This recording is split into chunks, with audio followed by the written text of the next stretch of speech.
Someone please start prayers. I can display them, but I can't read them.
The Heart of the Perfection of Wisdom Sutra, Arya Bhagavate Prajna Paramita Hridaya Sutra. I prostrate to the Arya Triple Gem. Thus did I hear at one time. The Bhagavan was dwelling on massive Vulture's Mountain on Rajagriha, together with a great community of monks and a great community of bodhisattvas. At that time, the Bhagavan was absorbed in the concentration on the categories of phenomena called profound perception. Also at that time, the Bodhisattva, Mahasattva, Arya, Avalokiteshvara looked upon the very practice of the profound perfection of wisdom and beheld those five aggregates also as empty of inherent nature.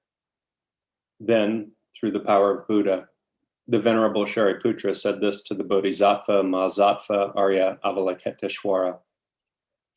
How should any son of the lineage train who wishes to practice the activity of the profound perfection of wisdom?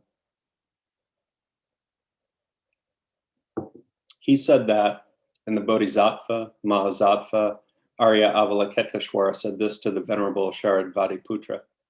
Shariputra, any son of the lineage or daughter of the lineage who wishes to practice the activity of the profound perfection of wisdom should look upon it like this, correctly and repeatedly, beholding those five aggregates also as empty of inherent nature. Form is empty. Emptiness is form. Emptiness is not other than form. Form is also not other than emptiness. In the same way, feeling, discrimination, compositional factors in consciousness are empty. Shariputra, likewise, all phenomenon are emptiness, without characteristic, unproduced, unceased, stainless, not without stain, not deficient, not fulfilled. Shariputra, therefore, in emptiness there is no form, no feeling, no discrimination, no compositional factors, no consciousness, no eye, no ear, no nose, no tongue, no body, no mind, no visual form, no sound, no odor, no taste, no object of touch, and no phenomenon. There is no I element, and so on and up to and including no mind element, no mental consciousness element. There is no ignorance, no extinction of ignorance, and so on and up to and including no aging and death and no extinction of aging and death. Similarly, there is no suffering, origination, cessation, and path. There is no exalted wisdom, no attainment, and also no non-attainment. Shariputra, therefore, because there is no attainment, bodhisattvas rely on and dwell in the perfection of wisdom, the mind without obscuration, without fear. Having completely passed beyond error, they reach the endpoint of nirvana. All the Buddhas who dwell in the three times also manifestly completely awaken to unsurpassable, perfect, complete enlightenment in reliance on the perfection of wisdom. Therefore, the mantra of the perfection of wisdom, the mantra of great knowledge, the unsurpassed mantra, the mantra equal to the unequaled, the mantra that thoroughly pacifies all suffering should be known as the truth, since it is not false. The mantra of the perfection of wisdom is declared, Tayata gate gate paragate parasamgate bodhisoha. Parasamgate bodhisoha.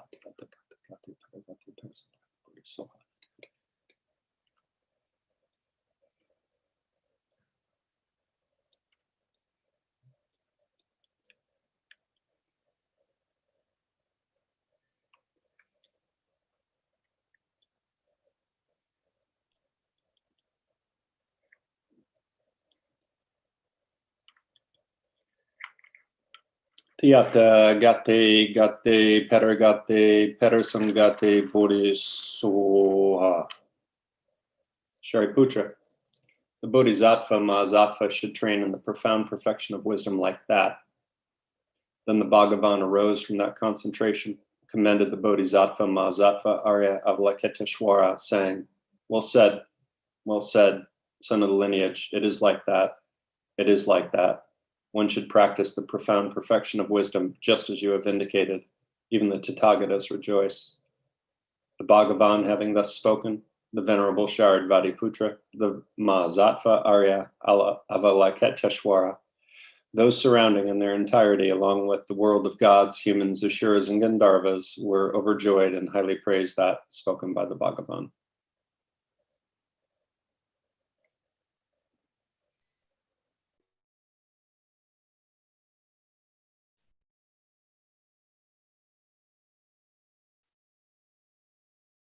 Turn on your cameras, that would be great. I think all of you should be able to at this point.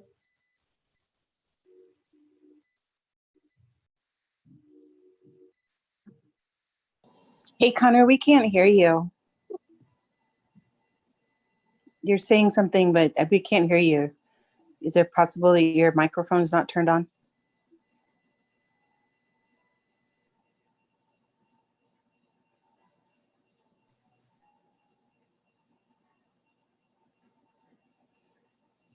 Can you please be able to talk to us instead of going through chat? Nope, you're going to just keep typing away, aren't you? Yeah. Okay, we'll just make facial expressions. Just take off your mask then. Because I have Lama's mic in the same room. Yeah, I understand that, but if he's not talking, then you don't have to worry about it. I'll stay out of it. Having two mics and yeah, so I can't have both mics on, and this is why we don't have two mics in the same room at the same time, because we get a lot of echo. So if you can turn on but your cameras, I would love it. Please. Lama appreciates that very much. Thank you.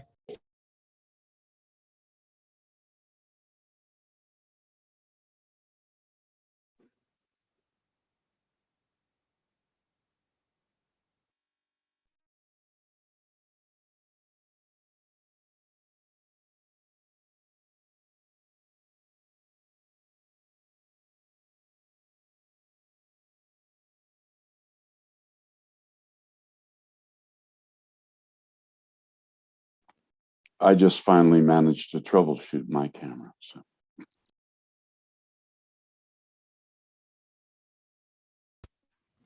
It looks kind of good upside down, Dirk. maybe I should have left it that way.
Very good.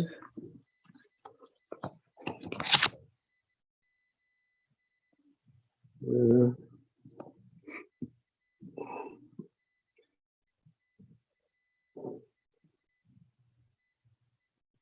You've done prayers? Okay, then we're good to go. Yeah.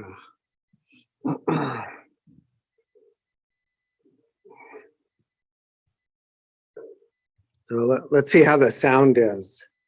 Sound is okay? And, all right. Sounds So we good. have a new, we're good. Do we have a new, doing Zoom? So just noticing some of the differences, a little wider, I don't know, squares. They're not squares, they're rectangles. That's good. So see more. So does this mean this is everybody?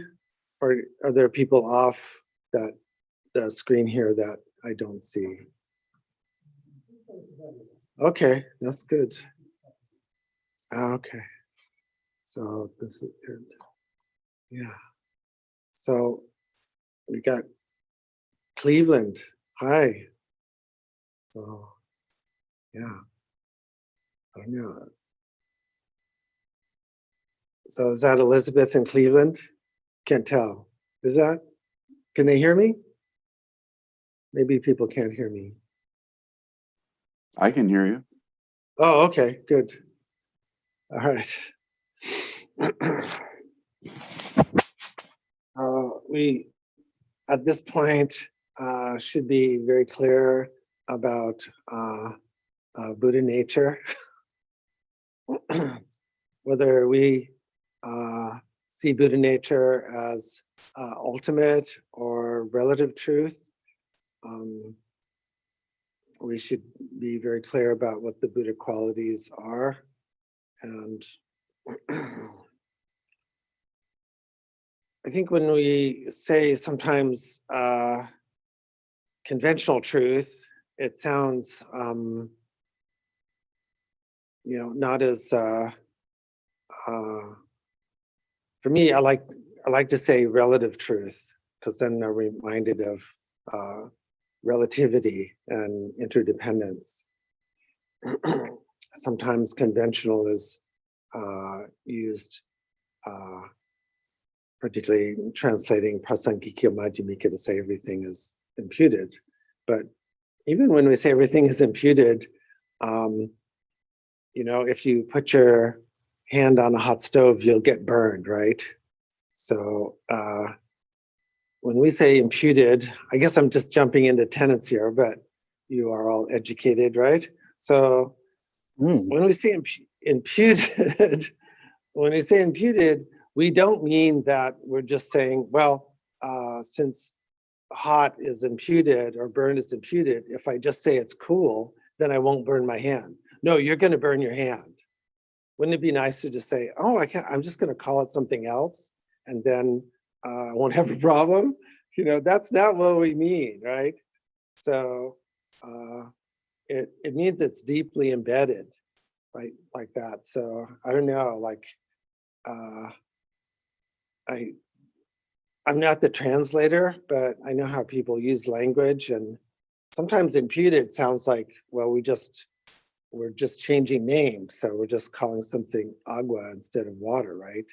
Or we could just say it's, you know, we're not going to call it water anymore. We're going to call it, you know, earth, and then it'll be earth because that's how we impute things. But that's not how we mean imputation in Prasangika Madhyamika. So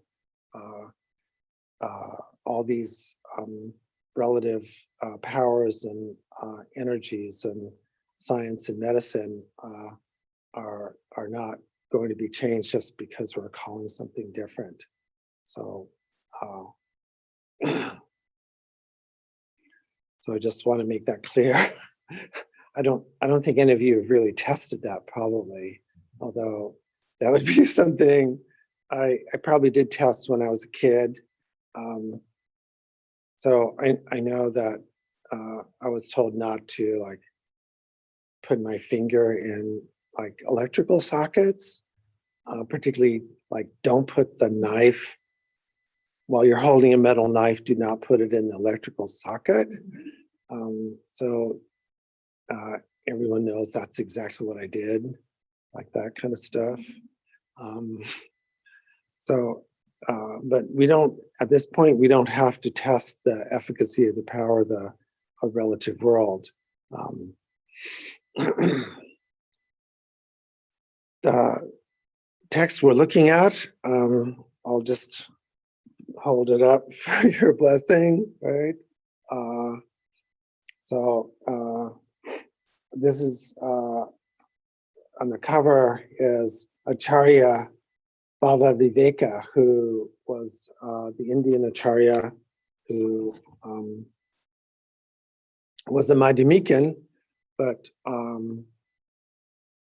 didn't believe or propounded the idea that actually we can make some assertions that make sense, and that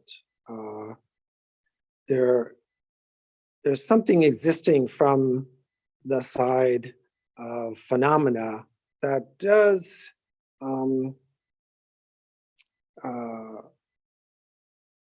make sense to differentiate it from other phenomena, right? Whereas since you've all read Nagarjuna and Tsongkhapa, Chandrakirti, so forth, then very strict consequentialist school, Prasangika said, you know, like really those things don't even exist conventionally from their own side, which is very radical, isn't it? Isn't that the consequentialist school of Madhyamika? It doesn't sound very radical to you? It should still feel like, wow, okay, I get that the schools see that as the highest expression. Some schools see that, but like that's really, really weird if we really take that, you know, and try to work with that.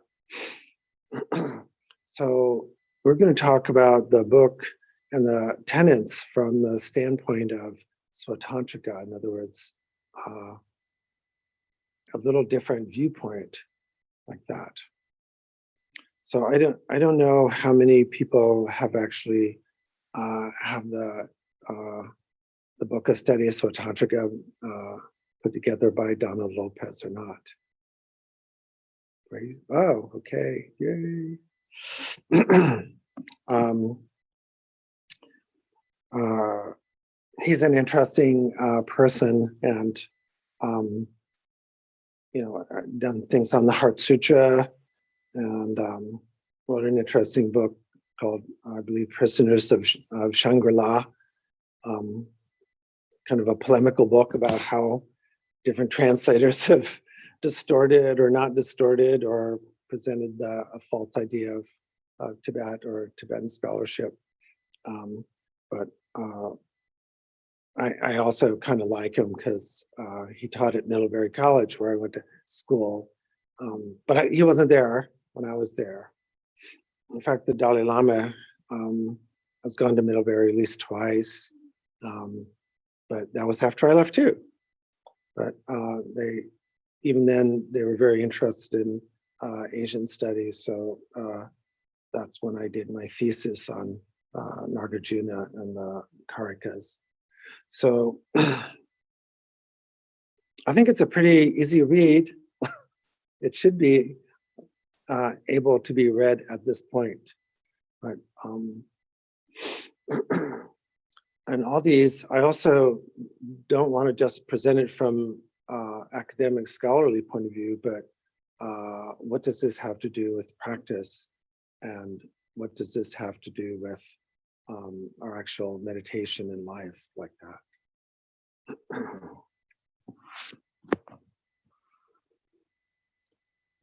The tenets, which we should be familiar with at this point, are not something that was put together in India. And actually, the Svatantrika word wasn't really used in India. This is a result of Tibetans, lamas and geshes and rinpoches reading the text maybe almost 1,000 years later, trying to determine what they really said and how they understood them.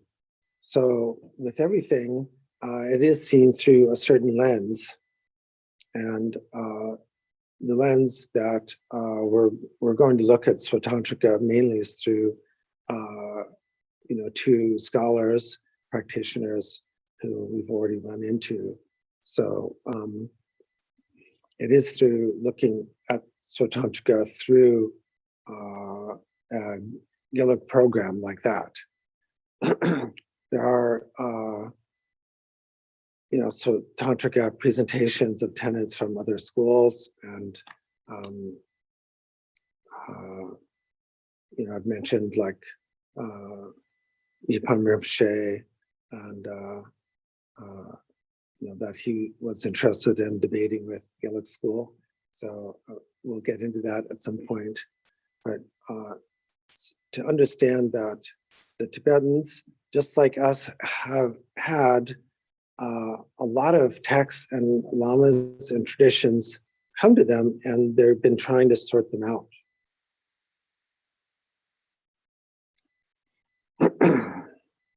A sorting out procedure that we do on a very daily basis,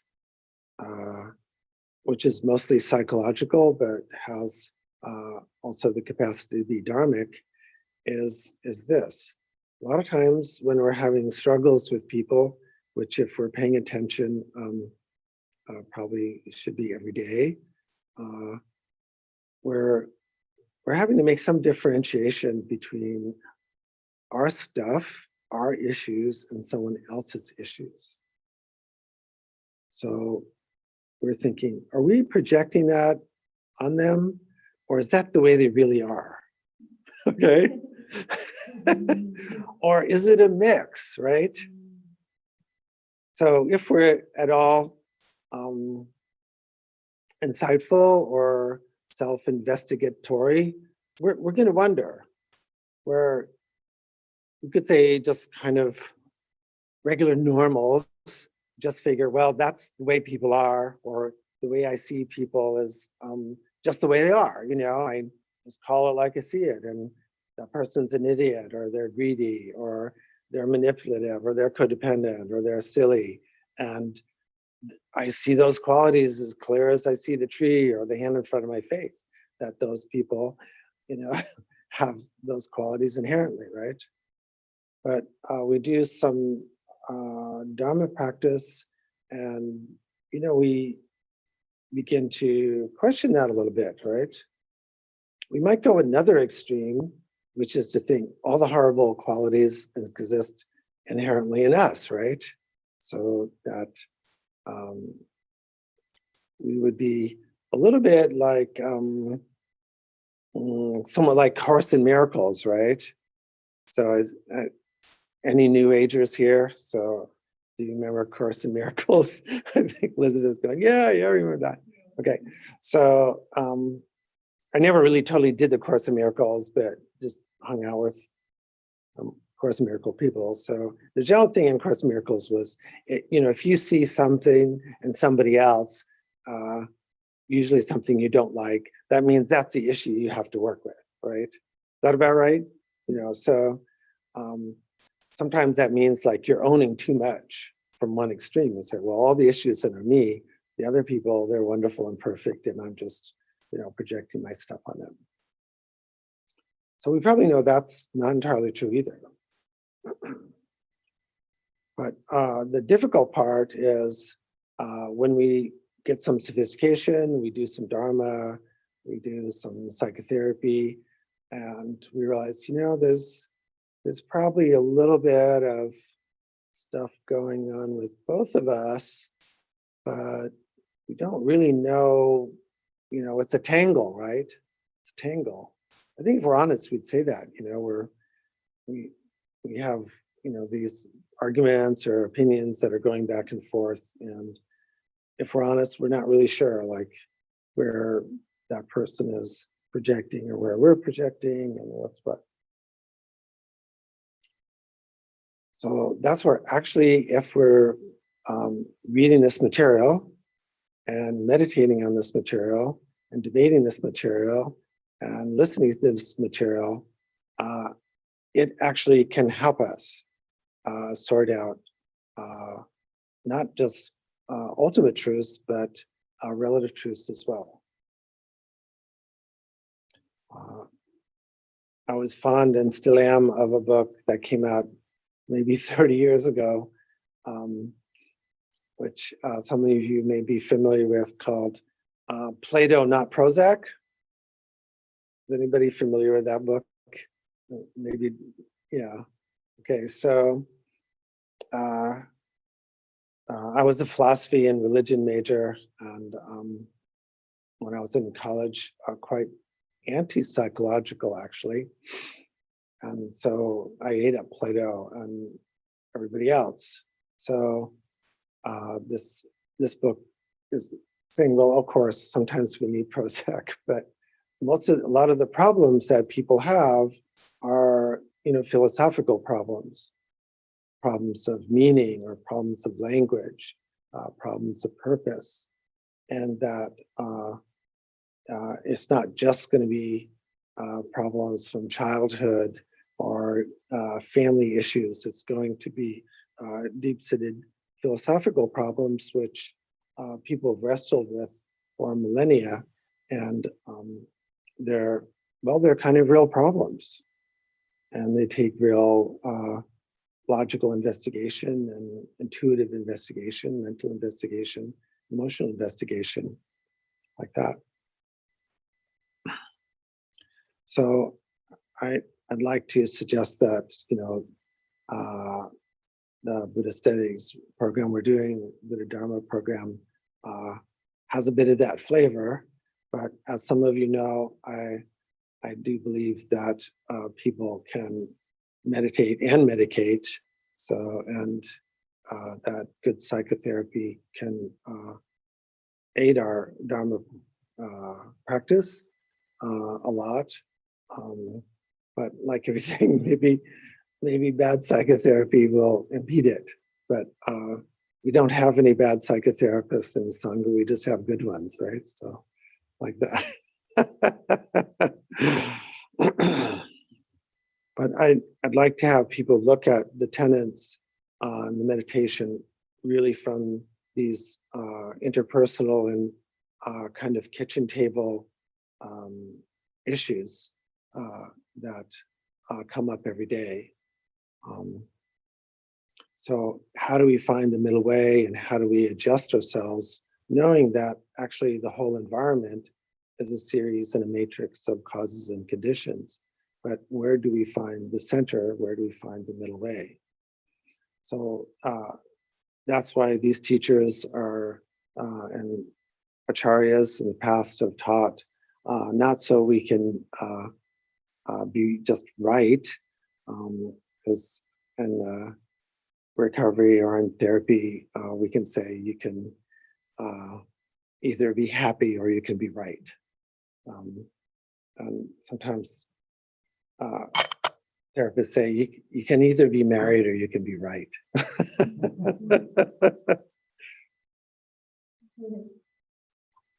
So the study of the text is so that we have tools to study our own emotions, our own mind, our own awareness, to be able to take this middle position.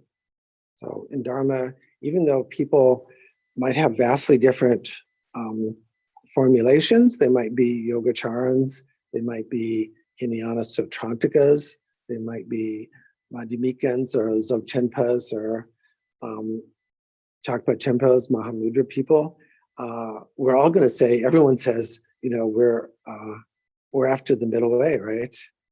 Here's why our way is the middle way. Isn't that so? In our reading, haven't you found that out? That we're all going to say, well, this is the correct understanding of relative and ultimate truth. This is the correct understanding of self and phenomena that leads to the Madhyama Pratipad, the middle path, right? Like that.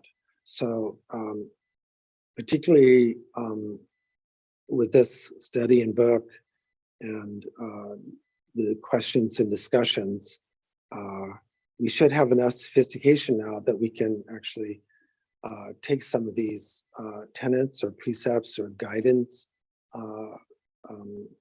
and pithy instructions and bring up actual life situations. So sometimes in Mahamudra retreats, which we recently did, but we didn't have enough time, but in longer retreats, sometimes teachers ask people to like maybe do a week and then you take a day off, okay? So the day off is not just the day off like, oh great, now I meditate more. The day off is, you know, you go into town and you do daily life and you notice how your mind works like that. I think I took some of those day off. Some were in my many retreats, some were authorized and some weren't. So, but there's many stories like that that teachers tell, like, okay, so they were doing Mahamudra retreat and the teacher says, okay, we're not meeting tomorrow, so I want you to go into town and, you know, have a cup of tea. You know, that's, you know, code for just going and do what you want to do, have fun, mess around. But some people thought, oh, he's just saying that for the lower level students who, you know, need to let off some steam. We're higher level students, so we're going to stay here and use this opportunity to practice. So then they completed the retreat, maybe a month later, maybe 3 months later, and the teacher said the students that went into town during the breaks and noticed the nature of their awareness, how self arose and self-dissolved, how phenomena arose and dissolved. These people gained some realization. The people that just stayed all the time in retreat have more work to do. That's kind of encouraging, isn't it? Like that. But when you go into town, you see, like, so to speak, when we have relationships, we actually have to have not just the idea like, okay, I'm just going to stay in pure awareness. We also have to have some relative guidelines too. So as people know, I'm up early. I'm doing my practice, but which has a wide range from Lamrim to Dzogchen, and I do all that. But as I'm heading out the door, maybe some people can remember what's the last thing I say to myself before I kind of start my day. What do you think?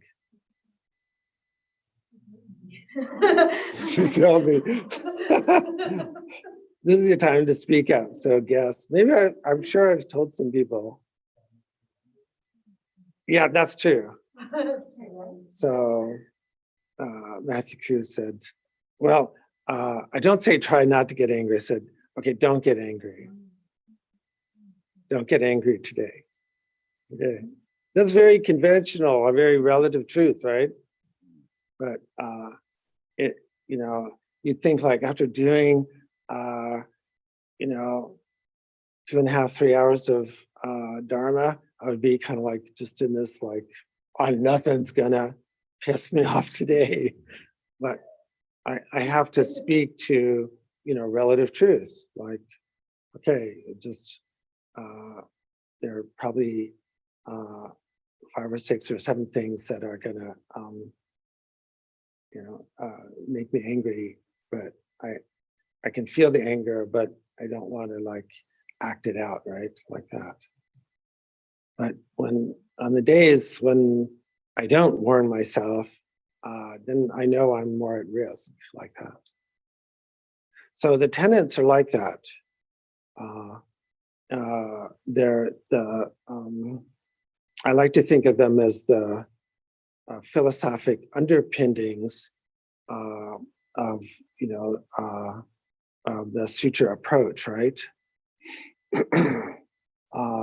For me, they're analogous to Mahamudra and Dzogchen pith instructions and direct instructions from one teacher, like that.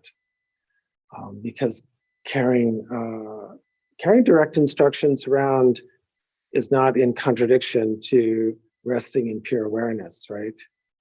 So as we know from the last retreat, where people were going over Garb Dorshi's 3 vital points.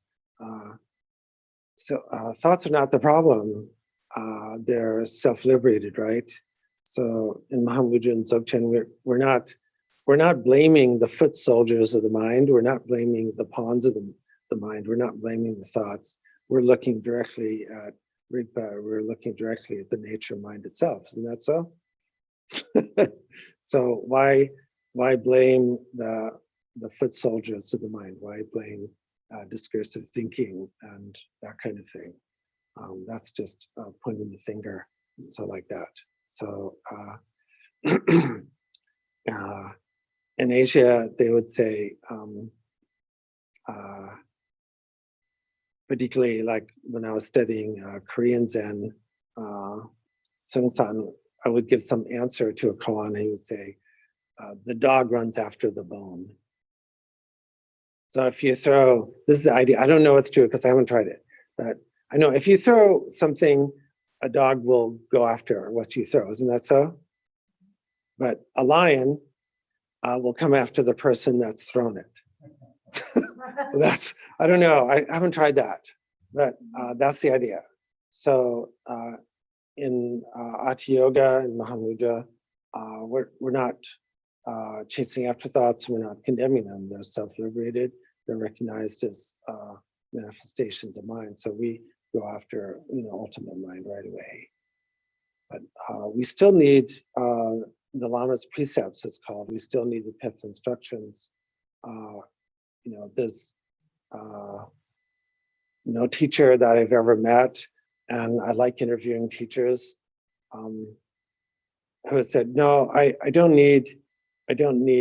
just have completely open mind. I don't have to have, and I haven't had to had any,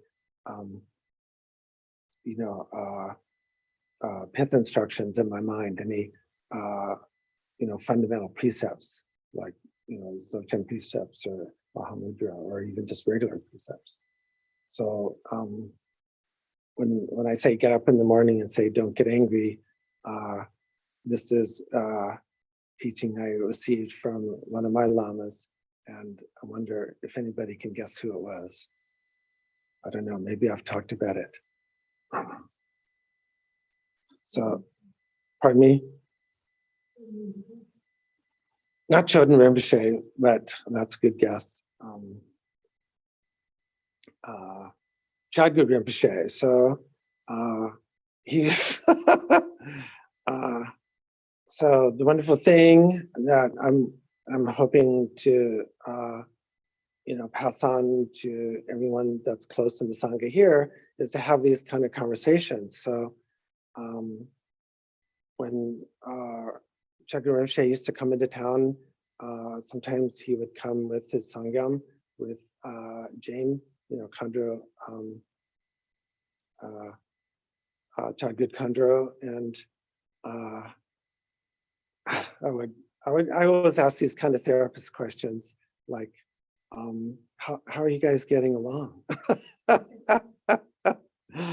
And Jane's a wonderful teacher. I shouldn't call her Jane, just Chadgud Khandro, and she would say, what do you think she would say? Anybody want to guess? Well, she didn't say just Rinpoche gets mad, because that would just be saying it's just him. She would say, we have some arguments like every other couple, right?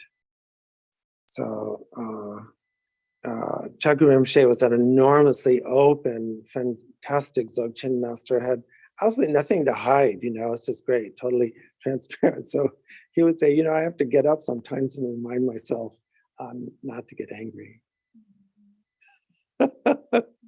So, I think if Chadgud Rinpoche could say that, then I can try that too, and it works. So that's kind of a tenet, right? So just like, what tenets we're looking at, these are short, pithy ways of trying to condense the Buddha's meaning, right? Like that. So because from the academic and debate side, sutra style of teaching, they're in this kind of debate thing, right? So we shouldn't think like, oh, they're lower. It's just this particular style of doing practice on sutra klana level, right? So, but it's analogous to what we're doing at the higher teachings too, like that. So all the direct instructions are meant to be helpful and skillful and are meant for a particular audience. So the tenets are not just looking into Svatantrika, why do we have to know this stuff, is that it should bring out what our process is like right now. Because we'd say, yeah, I believe in that. That's, that's where I'm a Svatantrika Madhyamikan, right? I don't know if any of you have, you're reading this and go, that's it, that's my club, these guys are right, nailed it. So people ask, like, I'm a Prasangika guy, but it's humbling because if we're really doing our practice, then when we're reading somebody else and delving into it, we should see like, there's some good arguments on this other side too, right? There's some really profound arguments too. So that's why we're studying like this, to appreciate like, okay, I see your point given what your premises are, or where you're going, or the evidence you're bringing forth.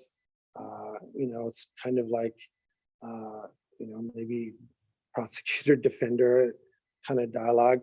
So we get to see how, we have held on to views. We get to see that even if we think we have the right view, we don't have to get stuck on being right. So like that. But I'm very interested in, like certain statements that the Buddha made that said, I have no views, right? No fixed views, right? And that could easily become just kind of bullshitty relativity, just go with the flow. But we have to actualize that, I think, in our own practice. So when we say that, we're not saying that there isn't a practice in enlightenment, there isn't nature mind.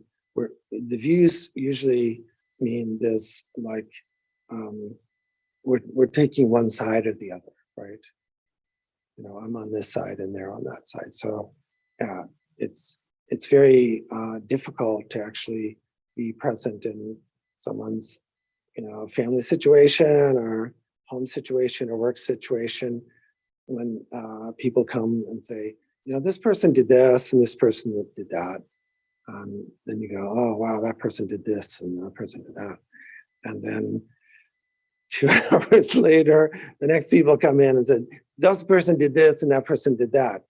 Lama, don't you think that person that did that and that person said that is wrong? And that. So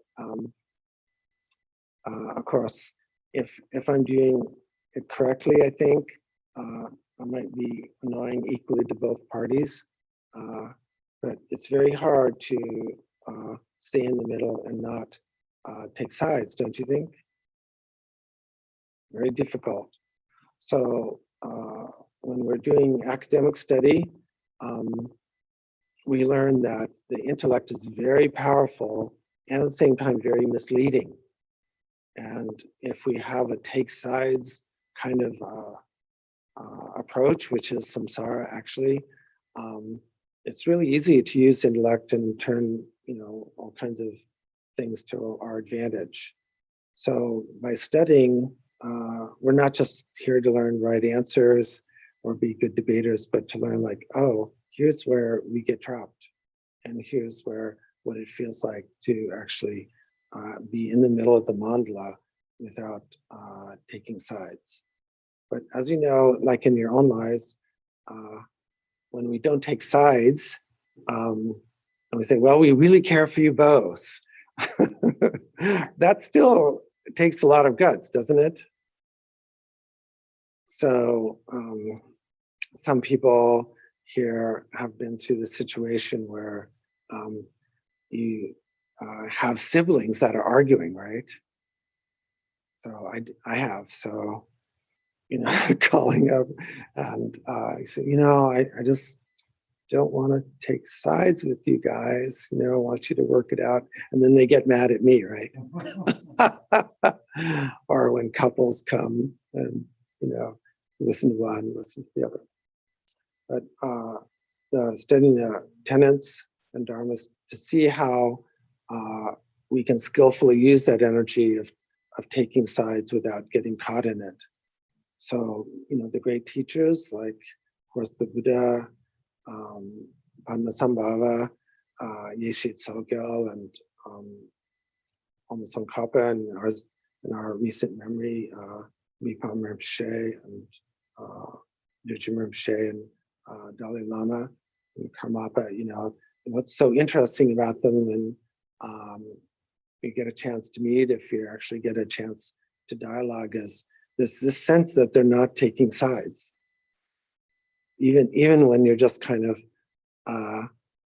talking about the weather or something, this seems like it's really weird. They're just like mountains, and they're not, because usually we're always saying, how do you like the food? Do you like the food? People ask teachers this, like, do you think the food's better in Sacramento or in India? You know, or what do you think? You know, do you think Tibetans are more in line than Americans? What do you think? You know, a lot of times people ask lamas these questions, you know, and they roll their eyes and try to stay in the middle, right? But even when we're talking about, you know, mundane things, when we're meeting with, you know, teachers, there's a sense of being in the center. So, and that's most difficult when we're doing administrative work, of course. At some point we have to say, well, we're going to paint it this color and we're going to go with this contractor. So when we study tenets and then Mahamudra and Dzogchen, we try to say how we use discriminating wisdom. So there's jhana or yeshe, and then there's prajna or sherab. So we have complete non-dual wisdom, yeshe, which everyone who's taken refuge has that name, as I do. And then we have sherab or prajna, which means that we learn to make distinctions without taking sides. So that's a high-level practice, isn't it? So now I've talked too long, but if there's some, I know we started a little late, but if some people have some questions, comments, or complaints, and I have a few minutes.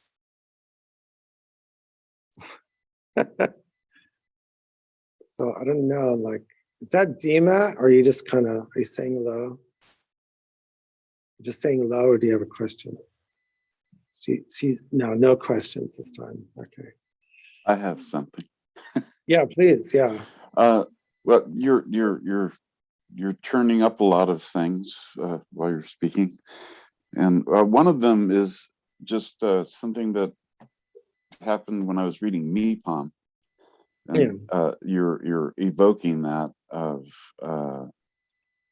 just because somebody says they're professing, just because I say that I'm a prasangika or a svatantrika or whatever, doesn't mean that everything I say actually fits into that philosophy. That's right. So, you know, I can say, oh, I'm a prasangika. Oh, I agree with him because he's prasangika. And then Mipam will come around and say, well, that, you know, those three things there are actually svatantrika. You're calling yourself, you're saying that they're prasangika, but they're not. And that really will tear apart a position really fast if you realize that the things that you think might not even be the things you think they are. Yeah, that's a good point, you know.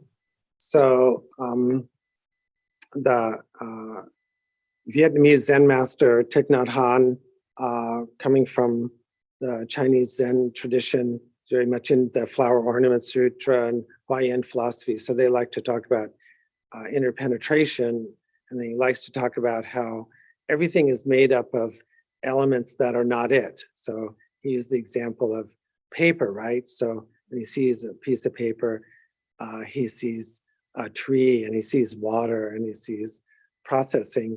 So the paper is made up of non-paper elements. So Mipam's very much like that. He will point out how, you know, even Tsongkhapa is using arguments that he's taken examples and arguments kind of from his opponents and using them maybe unconsciously or maybe consciously, right? So this is high-level practice and scholarship where people respect each other enough to read each other actually, and then to say, you know, this is really interesting, but that argument you're using is you're using my own argument to try to refute me, you know? So I got you there. So this is an interesting point that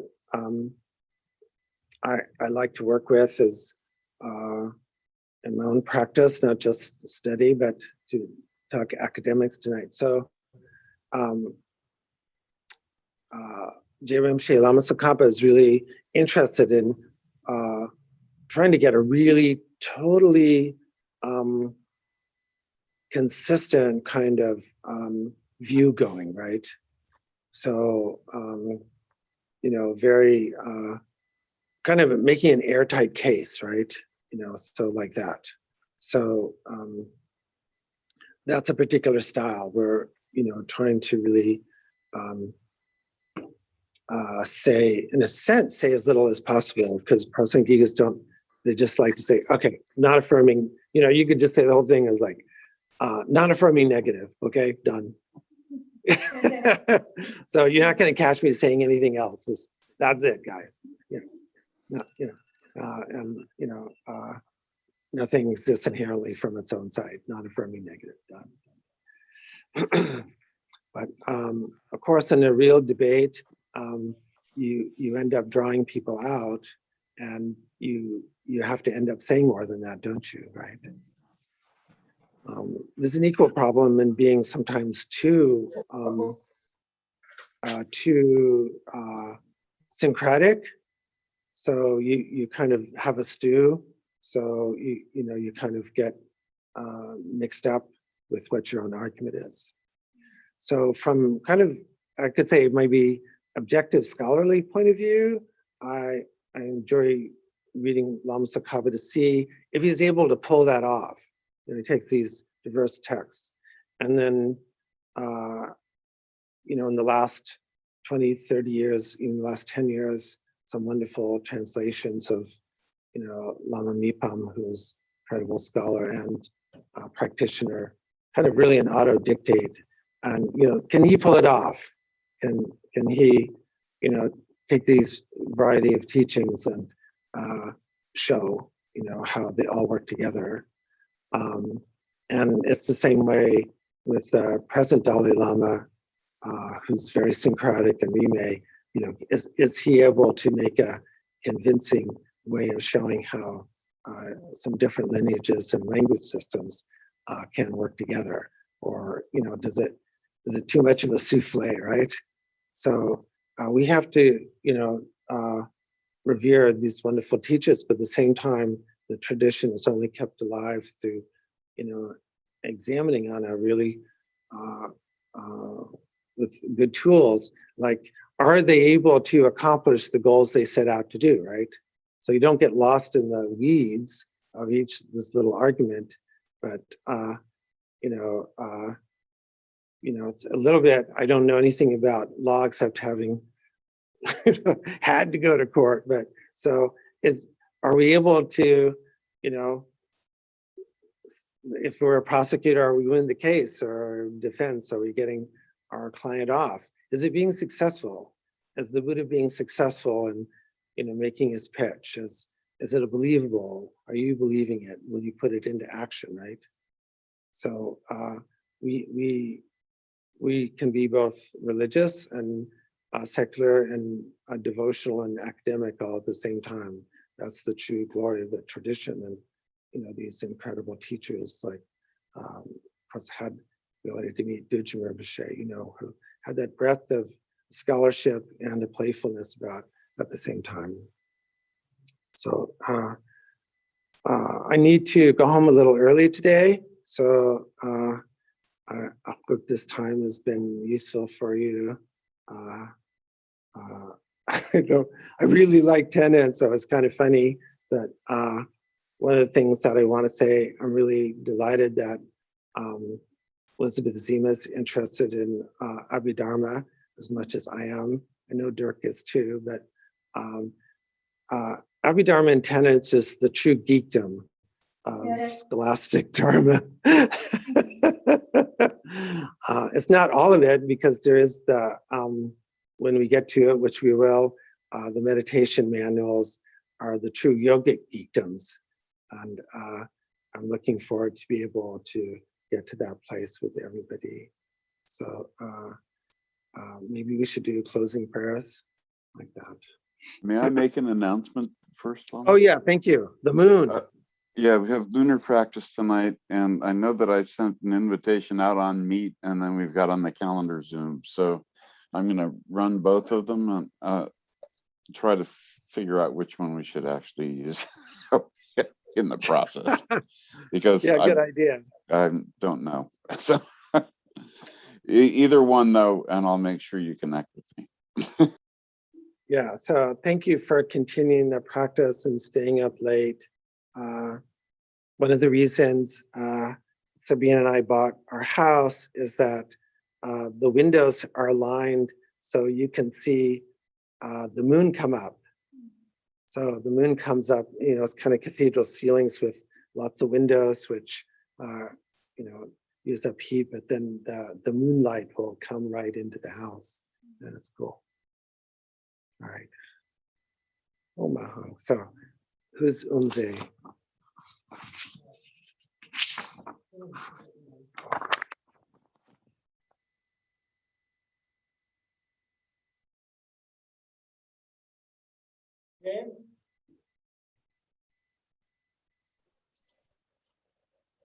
Due to the merits of these virtuous actions, may I quickly attain the state of a Guru Buddha and lead all living beings without exception into that enlightened state.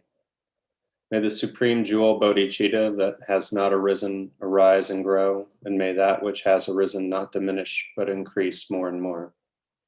In the land encircled by snow mountains, you are the source of all happiness and good. All powerful Chenrezig Tenzin Gyatso, please remain until samsara ends.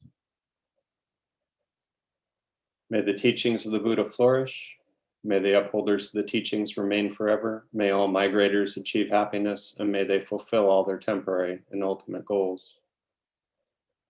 Losang, magical display of the deep awareness of all victorious ones, merciful giver of a stream of profound and vast instructions to the fortunate migrators, please remain always unperishing, unchanging, unfading.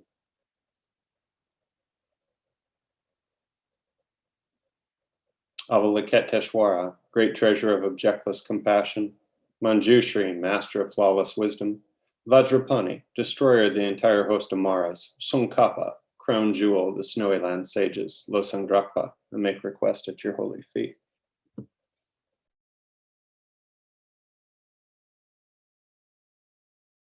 See you soon. Ciao. Good work. Right. Thank you, Seattle and Cleveland and Pennsylvania and everyone who's here. Yeah, appreciate it. Bye. Thank you.